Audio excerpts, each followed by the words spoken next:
Life time science நேர்களுக்கு வணக்கங்க. குரு ராகு செவ்வாய் புதன், குருவும் புதனும் ராகுவும் செவ்வாயும் மகரத்தில் இருந்தால் அது எப்படி வருது அப்படிங்கிறது ஏற்கனவே நான் ஒரு வீடியோலேயே போட்டிருந்தேன். ஒருத்தர் கேட்டிருக்காங்க. மேஷ லக்னமாக வச்சுக்கலாங்க.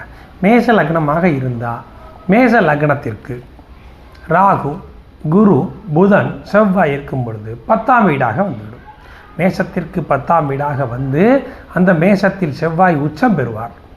10ஆம் வீட்டில் உச்சம் பெற்று 8ஆம் அதிபதி 10ஆம் வீட்டில் உச்சம். அதுக்கு அடுத்தபடியாக 9-12 கூடிய குரு நீசம். அதுக்கு அடுத்தபடியாக 3-6 கூடிய புதன் 10இல் ராகுவோட. இப்போ ராகுவும் அங்கே இருக்கிறார் அப்படின்னா 4ல் கேது வந்துடுவார். அப்படி வரும் பொழுது அவர் கேட்குறது என்னன்னு கேட்டிங்கன்னா, ராகுவும் செவ்வாயும் உச்சம் பெற்ற செவ்வாயும் ராகுவும் இருக்கும் வீட்டில் இந்த குருவும் புதனும் இணைந்திருக்காங்க. அப்படிங்கிறப்போ இந்த குரு புதன் காரகத்துவம் கெடுமான்னு கேட்குறார். இதுதான் அவர் கேட்குறது. காரகத்துவம் கெடுமா அப்படிங்கிறதுல முதல்ல நம்ம ஒவ்வொரு கிரகமாக பார்த்தா தான் அதனுடைய அர்த்தம் நம்மளுக்கு நல்லா புரியும். இப்போ செவ்வாயை எடுத்துக்கிட்டோம்னா அது கொஞ்சம் சிக்கலாக தான் வரும். எப்போவுமே மேஷ லக்னத்திற்கு அவர் 8 குடைவராக வந்துடுவார். என்ன ஒரு விஷயம் அப்படின்னு பார்த்தீங்கன்னா, 10ல் இருந்தால் லக்னத்தை பார்ப்பார். 4ஆம் பார்வையாக லக்னத்தை பார்ப்பார். ஆனால் இருந்தாலும் 6ஆம் அதிபதி என்ற முறையில், நான் ஏற்கனவே வீடியோலாம் சொல்லியிருக்கேன், 6ஆம் அதிபதி என்ற முறையில் லக்னத்தை 4ஆம் பார்வையாக பார்க்கக்கூடாது. 8ஆம் பார்வையாக பார்க்கும்போது கூட அந்த பிரச்சனை வராதுங்க. முதல்ல அது நம்ம புரிஞ்சுக்கணும். செவ்வாயை பொறுத்த மட்டும் இல்லைங்க, 4-7 பார்வை தாங்க ரொம்ப 7 பார்வை 100% பவர். அது நல்லதாக இருந்தாலும் சரி, கெட்டதாக இருந்தாலும் சரி, 100% பவர். அப்படின்னா 4ஆம் பார்வை 50% நல்லதாக இருந்தாலும் கெட்டதாக இருந்தாலும் அந்த பவர்.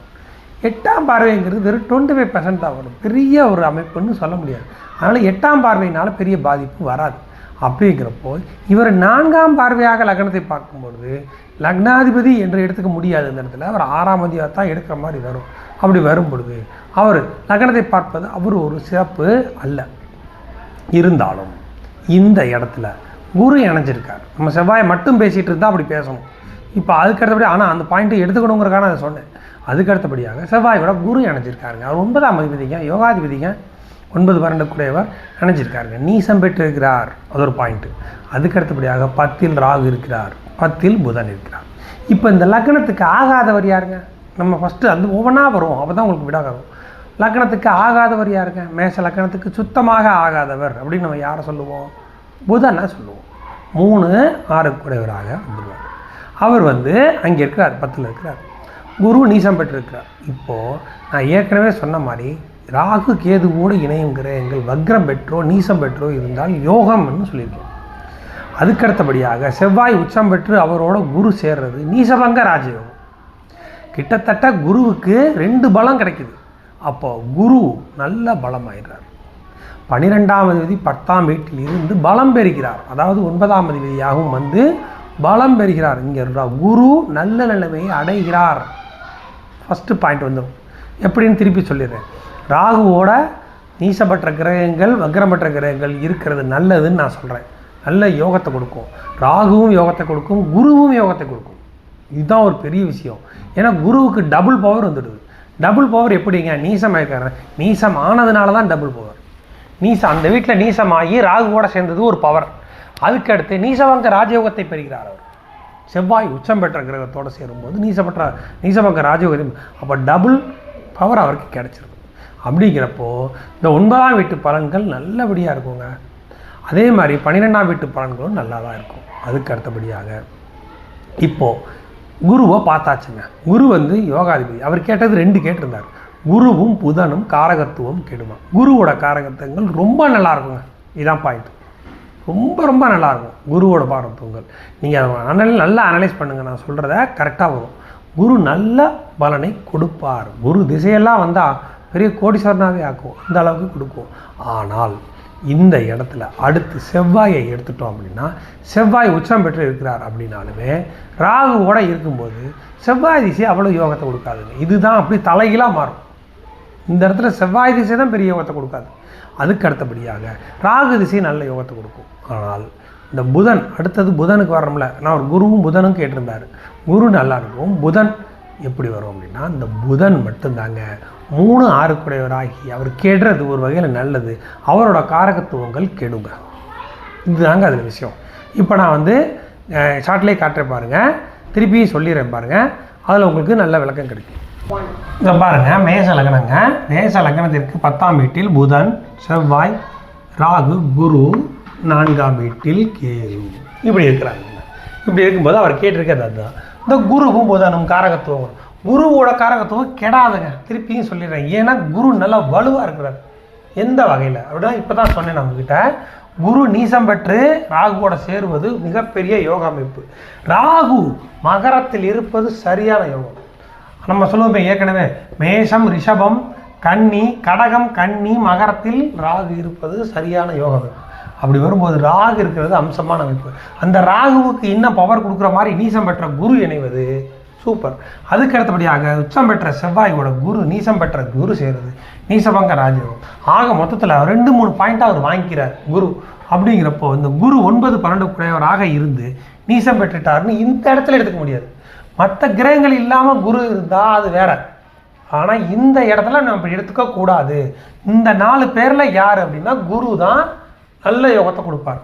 அடுத்து ராகுவை சொல்ல வேண்டியதே இல்லை, குரு மாதிரியா நீயா நானான்னு கொடுப்பார், அந்த அளவுக்கு யோகத்தை கொடுப்பார். அடுத்து செவ்வாய் இந்த இடத்துல பெரிய யோகத்தை கொடுக்க மாட்டாருங்க. ஏன் அப்படின்னு கேட்டிங்கன்னா, இவர் செவ்வாய் ராகு கூட இணைஞ்சது இல்லைங்க, உச்சம் பெற்ற கிரகம் ராகு கூட இணைஞ்சிருக்கு. அப்படிங்கிறப்போ கொஞ்சம் ட்ரபிள் இருக்கும். அப்போ செவ்வாய் திசை அந்த அளவுக்கு யோகத்தை கொடுக்காது.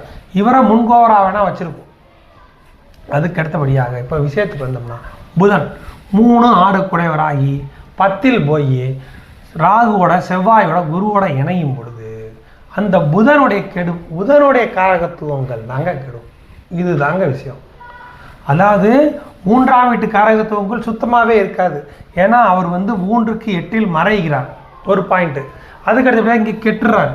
இங்கே புதன் தான் அதாவது பலவீனம் அடைகிறார். பலவீனம் அடையும் போது 3ஆம் வீட்டு காரக பலன்கள் சுத்தமாக, 6ஆம் வீட்டு காரக பலன்களையுமே கடன் சில பிரச்சனைகளை கொடுக்கும் புதன் திசை வந்தால். அதுக்காக நம்ம புதன் அங்கே இருக்குது எல்லாமே கெட்டு போயிடும் நம்ம இப்படி எடுத்துக்க முடியாது. புதன் திசை வந்தால் தான் அதிகமான கெடுபலன்கள், பிரச்சனைகள், மொத்தத்தில் அந்த திசை அவ்வளவு யோகமாக இருக்காது. இப்போ நான் சொன்னதை திருப்பி அப்படியே அனலைஸ் பண்ணி பாருங்கள், கரெக்டாக விட கிடைக்கும். இந்த புதன் மட்டும்தான். ஆனால் ஒருத்தங்க கேது திசையில் பிறந்துட்டாங்க, இதை பற்றி பேசுகிறக்கே இங்கே ஒன்றும் இல்லை. ஆனால் காரகத்துவப்படி 3ஆம் வீடு கெட்டு போயிடும். 3ஆம் வீடு என்ன, ஒரு தைரியம், ஒரு மேல் படிப்பு எடுத்துக்கிறதுக்கு, அதுக்கு அடுத்தபடியாக இவங்களாக எடுக்கிற முயற்சிகள், கீர்த்தி, புகழ், இதில் எல்லாம் வந்து பங்கம் வரும். இதுதான் 3ஆம் வீடு.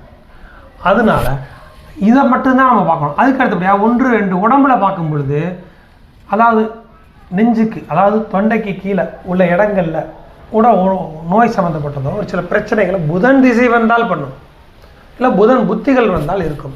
ஆனால் அதுவும் நடக்குமா, ஃபஸ்ட்டு அதையும் யோசிக்கணும், எல்லாத்தையும் பார்க்கணும். அப்படி பார்க்கும்போது இந்த லக்னாதிபதியை விட்டுலாம், ஏன்னா உச்சத்துக்கு வந்துட்டார். ஆனால் இந்த சந்திரன் இங்கே உடல்காரகன் இங்கே இருக்கிறார். ஏன்னா லக்னத்துக்கு 4ஆம் அதிபதியாகவும் அவர் வந்துடுறாரு. அதே சமயம் சந்திரன் பொதுவாக உடல்காரகராக வந்துடுறார். இந்த சந்திரன் மட்டும் எங்கிட்ட கெட்டு போகாமல், இப்போ வந்து சந்திரன் இருக்காருங்க, சனி கூட சேர்ந்து கெட்டு போயிருக்காரு அப்படின்னா அந்த பாதிப்பு வரும், இல்லைன்னா அதுவும் இருக்காது. இப்படி தான் நம்ம எடுத்துக்கணும். இதுதான் சயின்ஸ். இல்லைங்க சந்திரனும் நல்லா இருந்துட்டாரு அப்படின்னா உடல் சம்மந்தப்பட்ட பாதிப்புகள் அவ்வளோவா இருக்காது. இல்லைன்னா இவருக்கு புதன் பாதிக்கப்பட்டதுனால ஸ்கின் சம்மந்தப்பட்ட பிரச்சனைகள் அதிகமாக கொடுக்கும். எப்போவுமே தீராத அளவுக்கு பிரச்சனைகளை இந்த ஜாதகருக்கு அது கொடுக்கும். அதே சமயம் அந்த சந்திரனும் நல்லா இருந்துட்டாருன்னா ஒரு குறிப்பிட்ட புத்திகளில் மட்டும் நோய் சம்மந்தப்பட்ட பாதிப்புகள் வந்து விளையும். அப்படி தான் நம்ம எடுத்துக்கணும். எல்லா கிரகத்தையும் நம்ம பார்க்கணும். நான் அடிக்கடி சொல்லுவேன், இவங்க 4 மட்டும் கேட்டதுனால இதை நான் போட்டிருக்கேன். அப்போது இந்த இப்போ நான் திருப்பியும் ஒரு வார்த்தை சொல்லிடுறேன், சந்திரனை பார்க்கணும். சந்திரனை பார்த்துட்டு தான் அந்த முடிவே பண்ண முடியும்.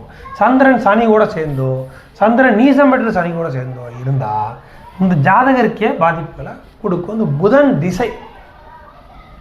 அப்படி தான் வரும். உங்களுக்கு எது டவுட்ஸ் இருந்தாலும் நீங்கள் கமெண்ட்ஸ்லாம் சொல்லுங்கள்.